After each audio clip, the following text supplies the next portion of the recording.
Hey everyone, it's Monday. Not much has changed in the realm of esports or the world. I mean, I guess technically the world, but it's like kind of status quo. Still in self quarantine. That's why we're doing this podcast. That's why you're listening. I hope it eases you a little bit. I hope it gives you something to pass the time because that's one of the reasons why I'm doing it. So it's a second one dropped since I started redoing these. First one was with Teresa Gaffney of Messiah College. Go check that one out. It's on the YouTube page. This one this week is for well, actually I'm doing two a week now, so I should point that out. I had such a huge response that I decided to do two a week instead of one. But this one, the first one for this new week, is with Carman from University of British Columbia. There is a little bit of a lost history. If you don't know Carman, there's a little bit of lost history with collegiate esports that I talk about a little bit because there's not very much documentation. And I've tried, so I think I might even just pursue it by myself and make some sort of collegiate esport for League of Legends specifically, like historical guide of some sort because I used to work for CSL and I don't work for them. I wasn't contracted last year, but I'm still within the family of CSL. And we write articles and things like that, but I don't feel like there's been much establishment of history on there besides actually I guess I should say a compiling of history. There are a lot of articles you can go through, but you have to sift through Rocket League, you have to sift through Dota, all these other ones too. There isn't just a place to go for collegiate League of Legends esports, and I feel like I remember almost everything. I remember definitely the key points. In between might be a little shaky, but I do remember winners. I remember events. I remember key players, and I remember the transitions every year went through. And Carmen was part of one of that side of lost history. To casual fans, there are people like me. There are people who've been in the collegiate esports world for a while. And again, I'm talking specifically League of Legends. There's been people who have been in that scene for quite a while that remember Carmen, and I'm sure would easily agree if there were a collegiate esport for League of Legends Hall of Fame to be announced, she would undoubtedly be the first inductee. And I think my excitement for that kind of shows because I don't feel like I did a good enough job on this on sitting down with her and talking. I mean, she's extremely humble. She's so nice, and she was happy with how it went. But I trip over my words a little bit because I was very excited to talk to her because my entire tenure of doing this, I haven't got to speak to her, and she is one of the most important members in League of Legends, collegiate League of Legends history. And I think it's a shame that she hasn't really been interviewed as much. And it's definitely a shame that I haven't been the one to do it beforehand. So I rectified that, got her on mic, and yeah, obviously she's great. We talked about UBC, we talked about her time, talked about the championships she won, and yeah, went from there. So take a listen. Hope you enjoy. Okay, I am recording, and not with our dumb noises, but believe everyone, it happened. We were making dumb noises to test mic qualities. My sound level, so it's all good. Carmen, I'm really excited you're here. So, fun fact, I have been wanting to, not even, so I've only been doing this podcast for, I did a stint of it last season, and I decided to bring it back a little bit this season because, right now, because of world events, people at home, and I wanted to get their mind off things, and also we can kind of have a solidarity of some sorts, but I never got to interview you while I was at CSL, whether it be in person or in writing or anything. And I feel like that was one of the things I always regretted not doing because I've gotten all of the other important figures that I feel like in Collegiate League of Legends except for you. And I'm so glad that you're here right now. How are you doing? I'm doing well. I'm very happy to be here. Thank you. So are you still in British Columbia? Yes, Vancouver, BC. Okay. Yeah, yeah. How is the world up there? It's all right. We're sort of on lockdown. The borders are closed to the US Yeah. and everywhere else. Yeah, that's. I live in Vegas, and the entire city's locked. Well, actually, I think our entire state of Nevada's locked down right now. So, that's. I've been self quarantined for it's going on 2 days now. So another 28 to go. But I- that, yeah, that's how life is right now. But that's why I started doing this. So, again, really happy to have you on. Really appreciate it. I do want to. I want to. Oh my gosh. So not to date us or anything like that as far as time is concerned here, but there's probably, I'm assuming there are some people who don't know who you are, and I think that is a tragedy. So tell us about who you are. Like, what did you do back in Collegiate? I know what you did. Tell the people what you did.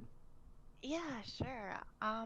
I started the UBC Esports Association at my school. I think that's how most people in the collegiate scene know me.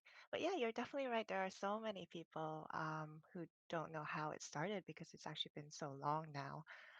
Um, but I was mostly managing the League of Legends team there, and even 3 years after graduating, I was managing that team, and that's how really I got started in esports. And you led I would say the first prominent League of Legends collegiate team, the first all-star collegiate League of Legends team, and I know for sure Bobchin, he went on to actually be pro. I think in Golden Guardians, if I'm not mistaken. Is that correct? Um, yes, I think he's doing more video content now. He is But yeah, now, he yeah. he did play on the LCS stage at one point. Yeah, I do remember. I know he's doing content now because he puts out a lot of LeBlanc videos. Hmm. But he was the star mid laner, and you were the first. I believe actually you're the only team so far under your management to be back-to-back champions. So I actually talked to Dan Clerkey right now, who Dan Clerkey every now and then, and one of the things that he compares himself to as far as being the greatest team, because Maryville University, they've kind of taken that mantle that you established, and since you got out of the collegiate esports scene for British Columbia, University of British Columbia, um, the Maryville's kind of taken that place. I mean, he's had like a pitfall one of the years because UCI, University of California Irvine, took that title, but he said Yeah, that no, he's doing a great job still.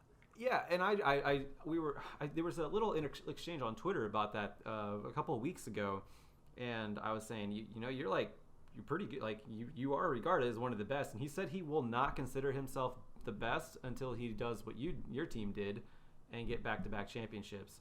So Yeah, we were the first collegiate team to get back to back, not only back to back championships, but we won first place in a lot of tournaments during those 2 years. yeah, there was a couple of tournaments over in Korea, if I'm not mistaken, right? Yeah, there was an international one in Korea that we traveled to, and in the finals, we played against the Korean collegiate team and beat them. Yeah, then that's something that's been um, I guess in it.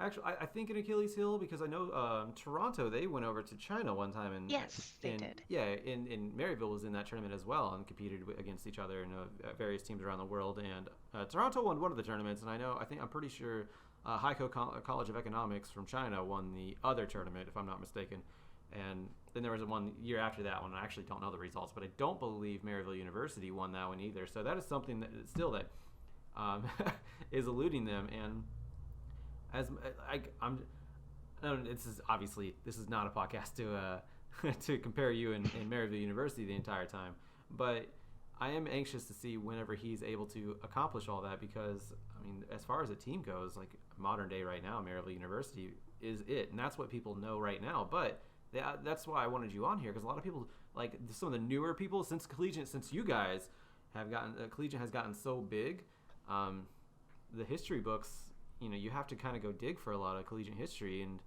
I feel Oh like yeah, it's not really well recorded either it's for not. collegiate. Mm. No, that's like another reason why I want to do something like this because I kind of consider myself I guess a walking history book because I've been here since the first NACC, and I always remember.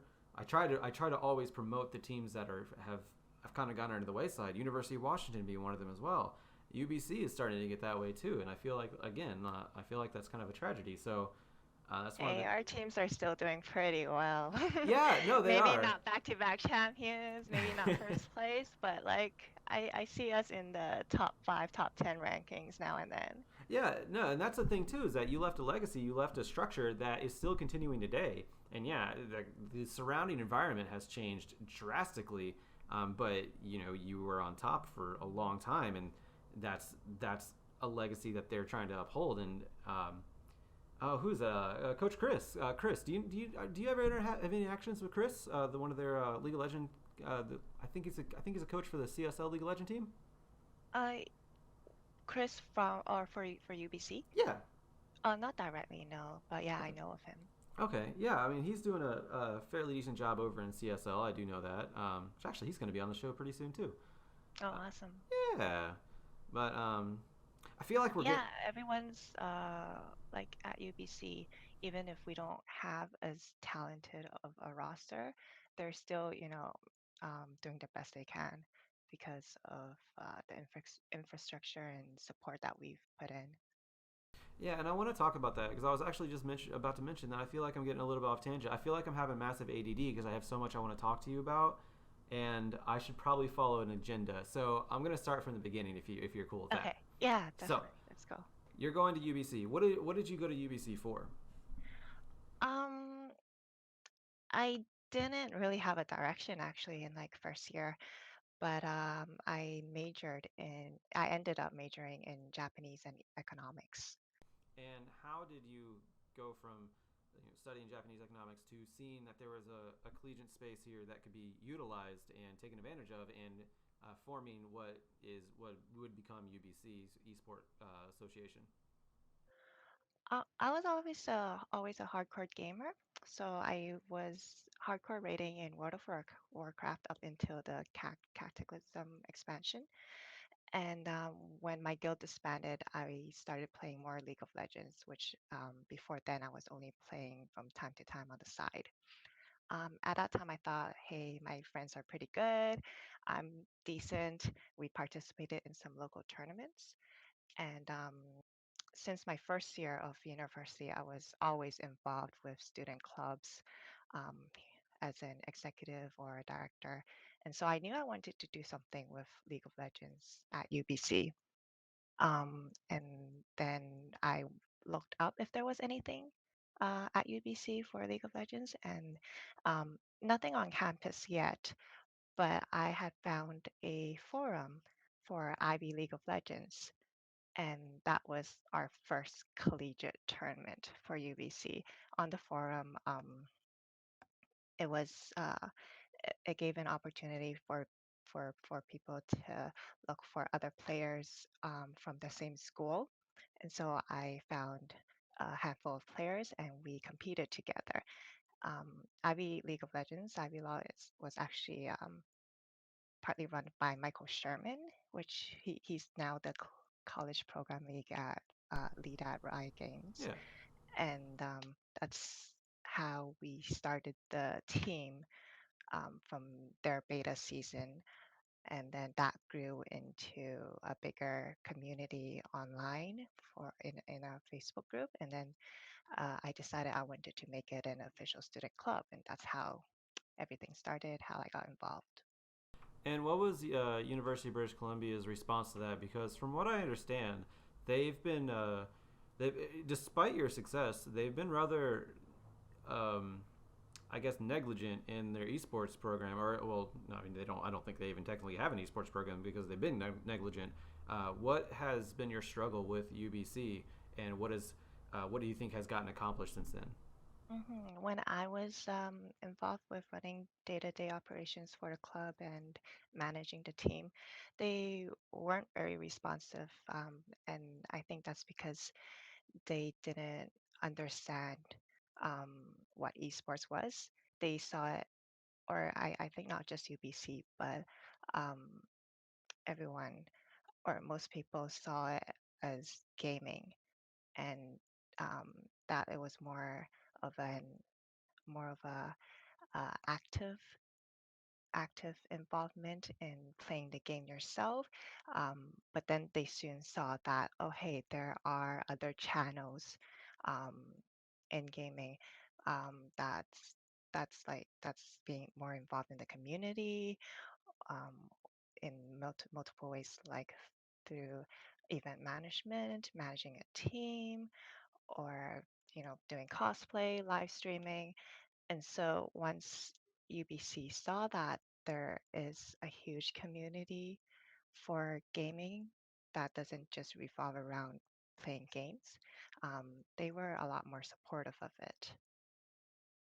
And like, what kind of support did they provide after that? Because I'm curious because this is during the this is before the scholarship days, so I'm wondering like Um, what kind of support a college like that could give at that time. Before the scholarship days, like Maryville and RMU and UCI, um, we didn't receive much support from UBC because they were still trying to understand what we needed and what they could provide. Um, but then soon after, maybe a year after after other schools were providing support to their teams and clubs, um, UBC, one of the biggest things that they were able to provide us was a space for the community to play games in. So there's a computer lab right now in the student union building where students can go drop in and play games. That's awesome, and that's something that is, I mean, it's obvious it's still there now, and that's because of your initiative to push esports at UBC, right? Yeah, it's still there now. And I started looking uh, into establishing that space when the last year I was involved with managing the team. And then the new executive team of UBC Esports were able to manage it and execute the plan. And whenever you started getting the ball rolling, you're on the forums. You have the Ivy Law team started, or at least the initiative started. How did you go about recruiting players, and how did you know who to put on the team? Because UBC, from my understanding, and excuse the ignorance from the American side of the border here, because I'm not too familiar with the with Canadian Hmm. schools. From my understanding, UBC is rather large, which means you probably had, I would assume, you had quite a few players to choose from. How did you settle on the team that you chose and went forward from there? Yeah, UBC is the top university in British Columbia and one of the top in Canada. So we did have a big pool to select from. Most students in Vancouver would either go to UBC or Simon Fraser, SFU, who are our rivals Yeah. in every sport and every esport.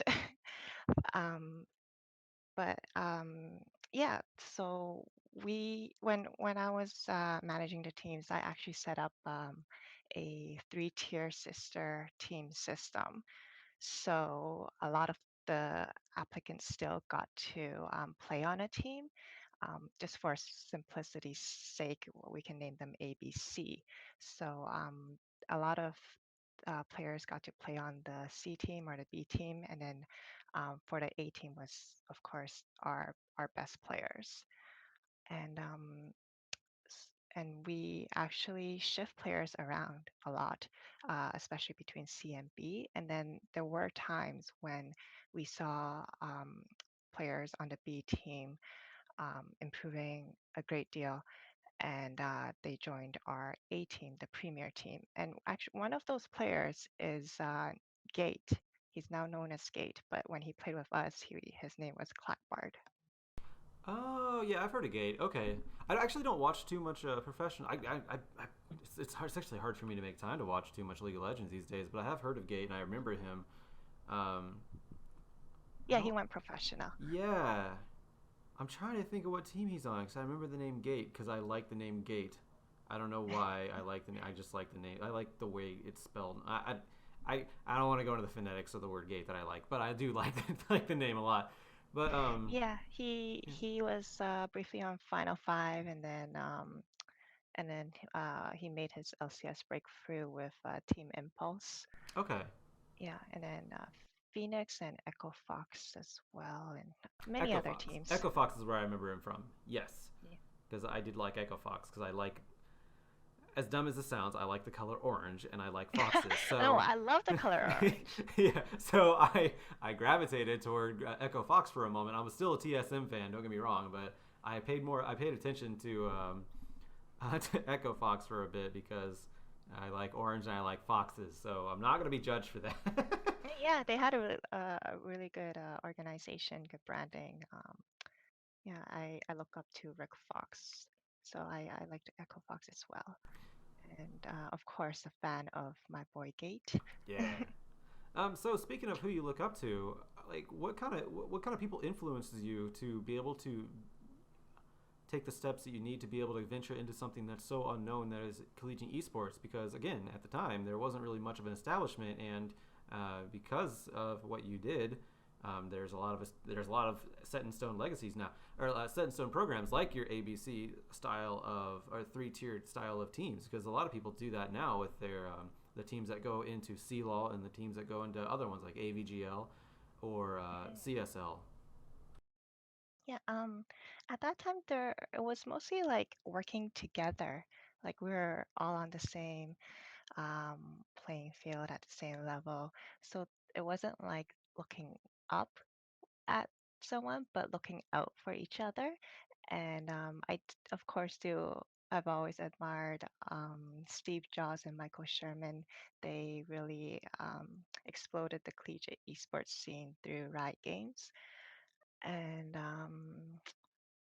I always look to SFU to as our rivals to make sure that we're always going to be putting on a good competition, and every match with them has when I was managing the team, it has reached to best of five, so that's always exciting.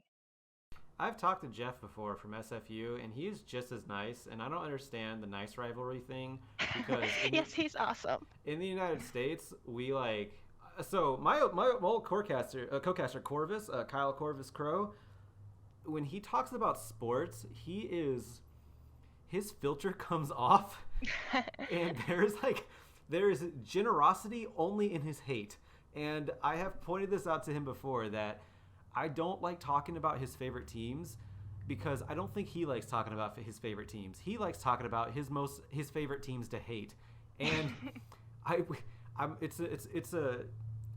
it's a camaraderie in up for UBC and SFU that I'm just not used to because, like I said, I've talked to Jeff. He's super nice, and you're doing the exact same thing. And I'm like, I don't know. You guys are rivals. You're like right next to each other. Like, why are you guys It like? wasn't always like that. Yeah. I think UBC and SFU teams they did start out on friendly terms, and then an incident happened where we caught SFU using a ringer who unfortunately Ooh. was a legal player to like it was legal for him to play on the team, but um, he I believe he he temporarily dropped out of school, so it became illegal for him to play, and that really made things sour.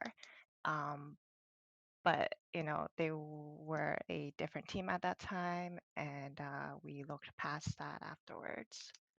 Yeah. So you're all on good terms now. Yeah. Yeah, and it's really easy to be on good terms with them. I don't know now with the with the collegiate teams now, but when I was managing, it was really easy to be good terms with them because they're just really good people. It's hard to hate good people. Yeah, I kind of feel the same way, and that's what I mean. I guess I really shouldn't be surprised because yeah, Jeff was. I mean, he's a really nice dude. So, which actually I had him and the two other like I guess the term would be successors over to SFU, and they all seem like pretty good people. So I hope that camaraderie stays alive for a lot longer, even though Jeff is absent and you both moved on to other things. Yeah, it's a really exciting relationship because Yeah. it pushes us to improve ourselves as, competitors as well as people. So I want to talk about when this started actually becoming a big thing. Like when you started realizing, wow, this is where I have a good team. We could do this and actually, make a name for ourselves. When did that start to come into play? Because you started in Ivy Law, and for anyone who doesn't know what Ivy Law is, there was a time when it was for collegiate circuits. It was Ivy Law, headed up by Michael Sherman, like you said, and Collegiate Star League, and then there was Well Played, who was a team, I believe, an event organizer, and they did some things with Collegiate as Hmm. well, especially running. I think it was the second NACC for Riot's Collegiate Championships or Collegiate Playoff run, but going back to Ivy Law, like I mean, you started there. When did you when did you and your team progress to the point where you realized this is something special? Let's run with it. Um, so I mentioned we first took part in Ivy Law in its first tournament. It was a beta season. And then there was one season where they decided to split the league into an open league and a premier league. And that's when I decided to step down from playing and just focus on managing the team and recruiting better players than myself. And we competed in the Premier League, and I believe we ended up in losing in the quarterfinals to UCSD when Heartbeat was on the team, on the UCSD team. And even though we lost in the quarterfinals, knew that um, I knew that UBC had a really talented pool of players, and that's why I kept pushing to improve our team since then. And whenever you I guess what I'm trying to say is whenever the NACC came around, how did you view that as? I mean, obviously it's an opportunity, but it's a lot different playing field than the teams you would face in the early stages of either a CSL or Ivy Law bracket. Because back then they were broken down into brackets and from the separate Hmm. qualifiers of the separate organizations, and then they qualified into the NACC, which for I keep you keep using that term. I keep using the term for anyone who doesn't know. That's North American Collegiate Championship. That was before U Law, which was before the C Law that we have now. It's Yes, went through a there few was, changes. yeah, a lot of rebranding. Which I've actually reached out to Tiza, Riot Tiza, Yes, who's the one of the guys working with it's him and Sherman nowadays. Jaws has moved on to other things, yes. but I've asked Tiza to be on the show, and he said he's going to talk to his people and try to get on here. And that was one of the questions I'm going to ask him. Was like, why do we have so many changes, man? Just stick to a name. I feel like I'm getting off topic, and I'm very sorry about that. It's But okay.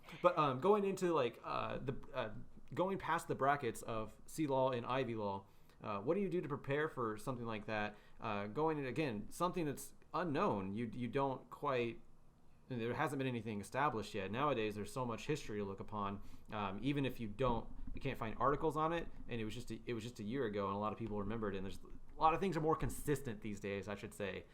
Back then, things were a little bit different year by year. How did you prepare for something like that, and along with your team? Yeah, for the first NACC in terms of competition, um, I personally didn't see it as more difficult competition. I didn't see it as higher competition as Ivy League of Legends, Ivy Law. But the biggest change and the biggest challenge was competing live on stage in front of an audience for a certain amount of money uh, going towards a scholarship. So that's a lot of pressure, anxiety, nerves that our player had to overcome. And to be honest, the first time we played on stage, we not all our players overcame that, and that comes with practice and more and better mentorship from our support staff. So that's what I really focused on after we had competed in the first NACC, because I knew that with the core roster, with the core roster that we had, that we can qualify again for the next one. And we just needed to overcome that challenge of competing on stage and also maintaining, improving the players' skills and champion pool. So that's interesting. So you saw you obviously. I mean, that's one of your. I mean, obviously, it's one of the things as any coach or manager would identify is that you see an issue, you tackle it, you figure out how to have your players overcome it. Um, so you had established a system of I guess a more like a team of backstage staff or coaching staff to help players through those sort of things like nerves and issues like that. Yes. So. On our team, we have myself as the manager, a team captain, a head coach, a data analyst, and sometimes maybe a second data analyst. And one of the data analysts that I recruited, he is a professional. He is an instructor at Douglas College, still is. Um, and he also worked as a data analyst for Canada basketball team, the men's basketball team, I believe. And he worked as a basketball coach for the SFU basketball team and still does now. So he was a really important part of uh, keeping the team together in terms of improving their skills through by analyzing the data and giving us reports and going it over together and with the players. And also, he was more of a father figure to us as a mentor because he was much older than us and had a lot of experience with competitive teams. That's interesting. This is why I wanted to. I wish I would have interviewed you. Like, one of my biggest regrets is I wish I would have interviewed you way back in the day. I think I just stumbled over my words because I'm like baffled right now. That so it was revolutionary. It seemed like whenever other schools started doing this, but you've been doing this you before, way beforehand. Yeah, I think we might have been the first collegiate team to even have the ABC system and also have a full support staff to back up our players. And just want to give credit to that data analyst. His name is Denis Beausoleil. He actually worked after working with us, the UBC team. He joined some LCS teams and worked with them, but now he's back to teaching in Vancouver. That's absolutely amazing. Um, so he a lot of a lot of people that are surrounding you moved on to other either professional things as far as League of Legends goes. Was that something you didn't really want to pursue? Because if I recall, you didn't after your stint with University of British Columbia, you didn't really do much Mhm. in the League of Legends community, did you? Yeah, not in LCS, not with the Professional League of Legends. Because at that time, after graduating and while I was managing the League of Legends team, I was also working full time in real estate property management. So worked in that industry for 4 years. And it wasn't until I left that industry and then jumped into gaming, but it wasn't related to League of Legends. I was actually going to get to that later because I see it on your profile, and I wanted to talk about it a little bit because it seems Hmm. fascinating. But before we do that, I do want to just talk a little bit more about your time at UBC, or even after a little bit. I was actually wondering, do you still keep in contact with any of the staff or players from the teams? I try to keep in contact with the players I manage. I sometimes I'll reach out to them, but they're not really the type to keep close contact with people if you don't see them in person. Yeah, I've So noticed that with gamers. yeah, I'm Yeah, sad about it, but yeah. that's that. Well, hopefully, I mean, you can show them this And podcast around the 30-minute mark, and you know, you'll talk about. They'll hear you talk about it. Maybe they'll reach out to you. no, they don't care. Oh wow. We're savage like that to each other. We're really savage to each other. Which is I'm a weird because you're really just talking about how nice you are to SFU, your rivals, but no, you. no, but it's all like fun, right? Yeah, We yeah, we yeah, know that we're just having fun yeah. and there's no ill intentions. But I do keep in contact with Denis Beausoleil. I yeah, I keep in touch with him the most. I just saw him recently. Um, I do attend UBC esports events still. I recently was on a panel for their first gaming expo, and there are some alumni or current executives who I talk to when I attend events, but not so much outside of events. That's fair. I was actually wondering if you were still in contact with anyone at British Columbia's staff, like up in the upper management, to try to. I didn't know. I didn't know if what the struggle was, still with UBC trying to get scholarship program or anything like that, and kind of like take what you Um, set up a step further.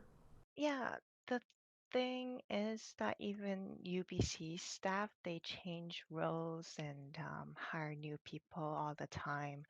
So the people I was talking to, I think most of them aren't involved with supporting the club and establishing a scholarship fund anymore. Um, but then whenever I am at networking events or UBC esports events, some of them do come up and um, they'll ask me, "Oh, how was it like before?" And they're trying to, work on the improvements in supporting us. And there was one person who asked, what what was my idea behind establishing scholarships for UBC teams because she's having difficulties with that right now with raising scholarship funds for esports. So yeah, I do talk to some people from UBC administration uh, about esports. Yeah, and like I said, from what I understand, it is still an uphill battle with that sort of thing, especially since you said there's a rotating cast of characters you have to keep Yes. convincing, and maybe just hope that one of them is sympathetic at that point. But that seems like a very, like, again, a very strong uphill battle that. I think at Yeah, this point, a lot of people involved, they're all very supportive, and they do see the opportunities, but they still don't understand the space that well. So we're helping them with that. And of course, there's always the number crunching that they need to do on their end to make sure right. that it benefits both parties. So, gonna jump a little bit outside of the collegiate realm because, I mean, we're talking about you. So, I said I was gonna talk about what you're doing now. What is Chicken Heist? It is a card game, a tabletop game. I saw that. Um, Yeah, yes. yeah. I clicked on the profile. It's in your Twitter profile. Chicken Heist. What is that? And how did you get involved with that? Um, Short story was that one of my friends started a a tabletop uh, publishing company, and they designed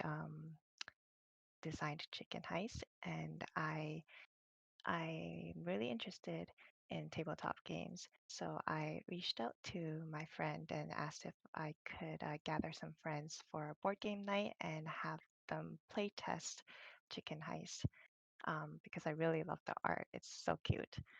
Um, and so that happened, the playtest happened. And after that, that happened multiple times.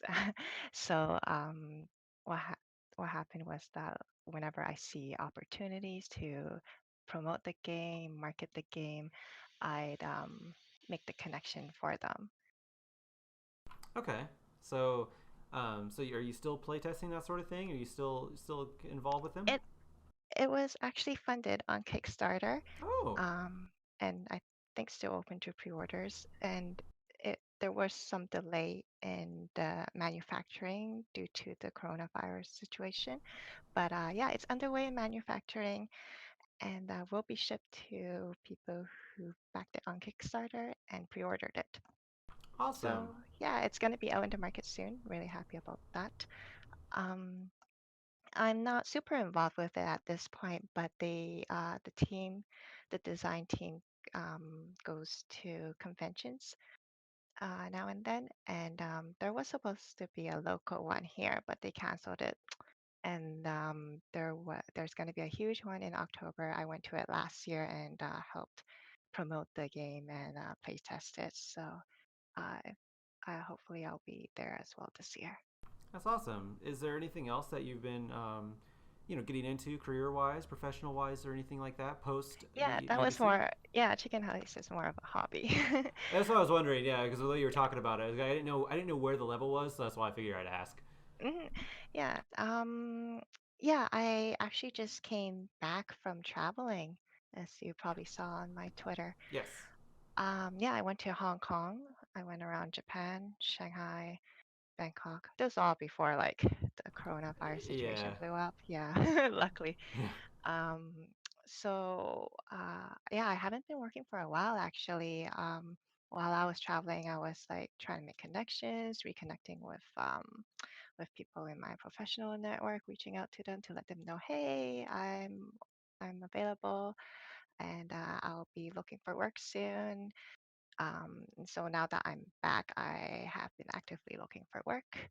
It's been slower than I expected because of all the shutdowns and everything, but I do have opportunities lined up that I'm looking to confirm in a week or two, fingers crossed. So I will know better. Uh, Hopefully, I'll know better soon. But before all that, I did mention I was working in esports and gaming. I was doing marketing and user acquisition for esports platforms and mobile games. So I was mostly working with our C-level executives and external partners, IP license holders to publish and market esports and gaming products. You still play League of Legends quite often? Uh, Not too often. Actually, I don't think I play Summer's Rift. I haven't played it for like a long time. Yeah. But TFT, yeah, I played that. Okay. Yeah, there are so many options now in TFT Yes. and Dota Under. I think like before I petered out for a second, I put like 70 hours into Dota Underlords. That was before TFT came out though. Wow. I actually did enjoy TFT. I'm thinking about getting back into it because they just released it for mobile, and I'm very Yes, excited I about that. installed it once I got the notification. Yeah. I logged in and I'm like, uh, I don't know if I want to jump into this right now and logged out. Really? Like I I was wondering I I was gonna ask you. So did you not play any? Did you not play a game at all? no, I did not yet, but I was planning to today because I was preparing for this I podcast. appreciate you so much. Thank you. Now I feel bad for saying really.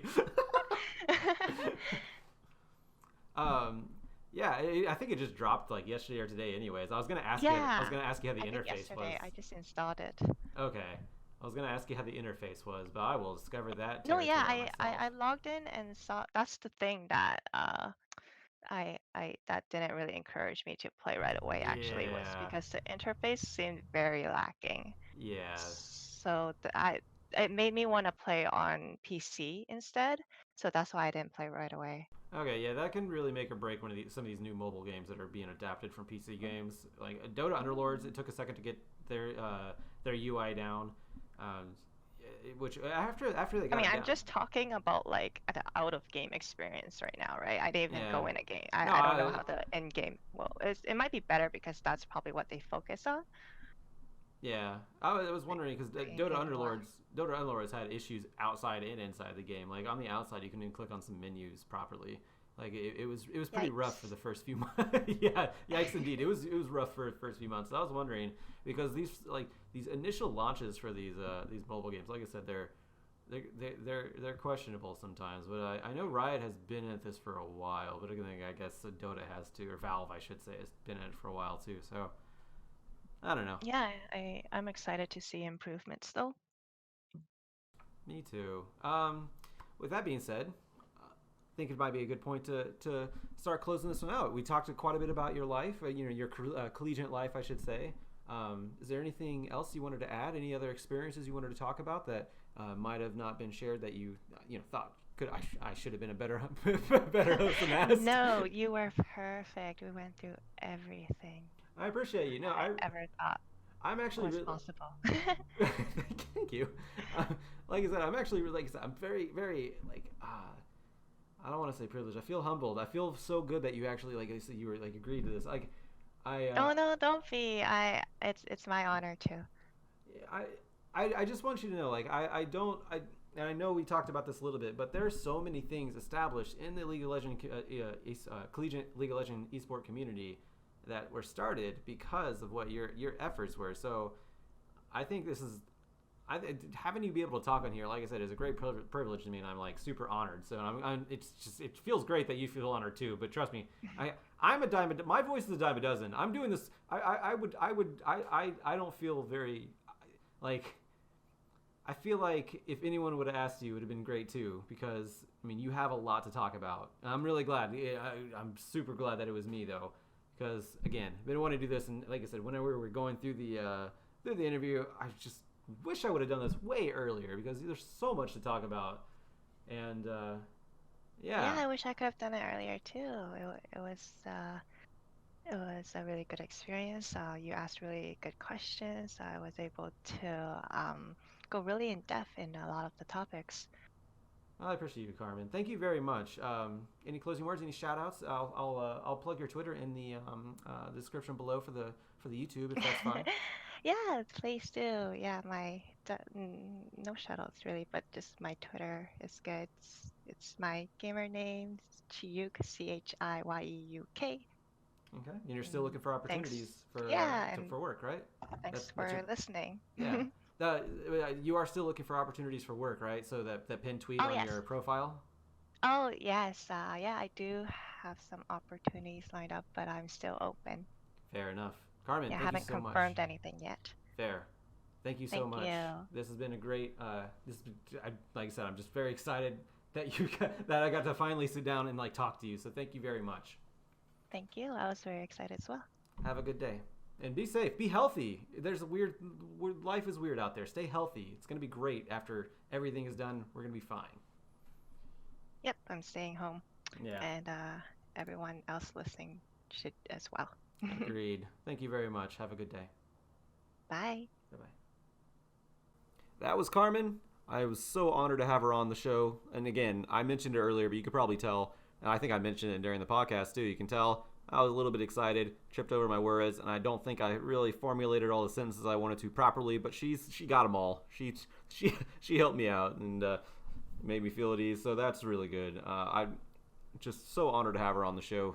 One of the most important historical figures in Collegiate League of Legends, and I really hope there's a Hall of Fame someday so I can just see her be inducted, because that's going to be amazing. And if it happens, if there actually is going to be a Hall of Fame one day, it's going to be inevitable. So Carmen, thank you very much for your listening. And thank you very much for everyone else who's listening. I hope you enjoyed it. My name is Joshua Fequez. You can follow me on Twitter at twitter.com/Fequez, P-H-E-Q-E-S. It'll be in the description below, along with Carmen's Twitter. Go hire her. She has, in her pinned tweet, her, a very brief snippet of what she's accomplished. And I think she's done an impressive work in quite a few realms of life. So go check her Twitter out as well. It'll be in the description below. And thank you very much once again for joining. Like, share, subscribe. But more importantly, stay safe and stay healthy. I'm practicing social distancing, and I hope my podcast is helping you to stay indoors and stay a little sane. But 2 a week for these. I'll be back. I think Friday. Yeah, I'll be back Friday. I think. Oh yeah, my old co-caster, Kyle Corvus Crow. He's going to be on there. We talked for actually quite a while because. I mean, we've worked for so long together. We have quite a bit to say, and yeah, I hope you guys enjoy that one too. I'll drop that one on Friday, but for now, this one's gonna go up on Twitter in just a few moments. So yeah, all right. Have a good one. Stay safe. Stay healthy.